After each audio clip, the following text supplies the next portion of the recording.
चाचा जी गजेटेड अधिकारी है। अच्छा जी, ये BSNL में सारे यहाँ पर उपस्थित सभी सम्मानित बुजुर्ग और भाई, आप सभी को नमस्कार, अस्सलाम वालेकुम।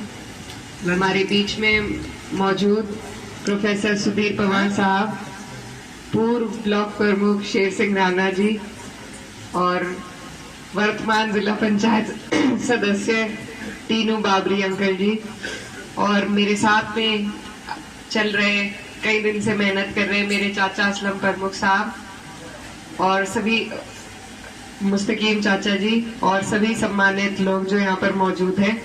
गांव के ये प्रोग्राम के आयोजक हमारे चौधरी प्रमोद कुमार जी, राजपाल शर्मा जी, रमन शर्मा जी, जयदेव शर्मा जी, रविंद्र शर्मा जी, चौधरी झलक सिंह जी, चौधरी चोप सिंह जी, चौधरी रविंदर सिंह जी, चौधरी ईश्वर सिंह जी, चौधरी योगेंद्र सिंह जी, फूल सिंह कोरी जी, रमेश जी, जयपाल कश्यप जी, ओमवीर कश्यप जी, धर्मपाल नागर जी, मोहम्मद इकबाल जी, मोहम्मद शहीद मिस्त्री जी, कलेक्टर अजय वाल्मीकि जी, पूर्व प्रधान।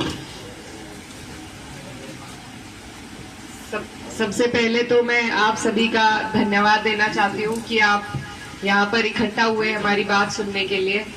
और आप लोगों को जैसा मालूम है, पूरे देश में चुनाव का माहौल है, लोकसभा का चुनाव है, आने वाली 19 तारीख है और साइकिल का हमारा निशान है। ये चुनाव आपके हमारे लिए बहुत ही महत्वपूर्ण है, बहुत जरूरी है। ये देश में सरकार को बना भी सकता है और बदल भी सकता है। तो आपकी ताकत बहुत बड़ी है, आपकी वोट की ताकत बहुत बड़ी है। और ये 5 साल का जो कार्यकाल होता है, उसके बाद चुनाव का मौका आपको और हमें मिलता है। और अगर हम एक ही व्यक्ति को मौका देते रहेंगे तो ना तो हमारा कल्याण हो पाएगा और ना बदलाव आ पाएगा। 10 साल से आप और हम डबल इंजन की सरकार देख रहे हैं।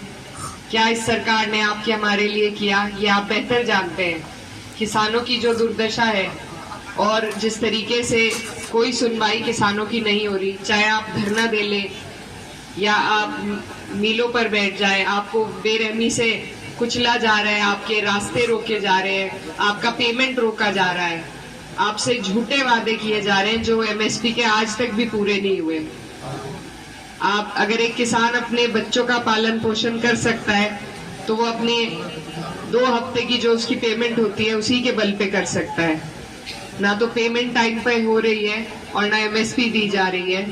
तो ये किसान हित की सरकार नहीं है, ये बात इन्होंने जाहिर कर दी है। न ये मजदूरों के हित की है, न छोटे व्यापारियों के हित की है। ये सिर्फ कुछ पूंजीपतियों की सरकार है, उन्हीं को ये पैसा देने का काम कर रही है और उन्हीं से रिश्वत भी ले लेती है। तो ये इनका बहुत अच्छा 10 साल से इन्होंने लूटने का काम हमारे देश में चला रखा है। आपको और हमें जब कुछ देने की बात आती है, भर्तियां निकलती हैं, हमारे युवा भाई तैयारी करते हैं तो उससे पहले ही पेपर लीक हो जाते हैं। और फौज की पहले यहाँ पर हमारे भाई तैयारी करते थे, लेकिन अब उसे भी 4 साल के लिए अग्निवीर बनाकर छोड़ दिया है, सिर्फ इसलिए कि आपको पेंशन ना दे, आपका कोई आगे का काम ना हो सके। तो ये इनकी जो नीतियां हैं आज आपके और हमारे सामने है। और अगर इस बार हमने इन नीतियों पर बिना गौर किए इनको वोट दिया तो फिर गलती इनकी नहीं, फिर गलती हमारी है। तो मेरा आप सबसे यही निवेदन है कि आप 10 साल का कार्यकाल सरकार का भी देख चुके हैं और आपने पिछली बार हमारे माननीय सांसद जी को भी मौका दिया था। तो मैं इस बार, मुझे पार्टी ने ये जिम्मेदारी दी है, बड़ी जिम्मेदारी है, इसमें मुझे सभी बड़ों के सहयोग की और आशीर्वाद की जरूरत है। और आपसे बस यही विनती करने आई हूँ कि जैसे आपने पिछली बार हमारे माननीय सांसद जी को मौका दिया था, इस बार आप अपनी बेटी को, बहन को मौका देकर देखिए। और मैं आपको यकीन दिलाती हूँ, आप लोग यहाँ मेरे पिताजी, मेरे वालिद साहब की कार्यशैली से भी वाकिफ है। जिस तरीके से वो बिना भेदभाव के, बिना जाति धर्म की राजनीति के वो सभी का काम करते थे और कभी ये भी नहीं पूछा कि वोट दिया या नहीं, पहले काम करते थे और बाकी बात बाद में। तो उन्हीं की इस विचारधारा को मैं आप लोगों के आशीर्वाद से आगे बढ़ाना चाहती हूँ।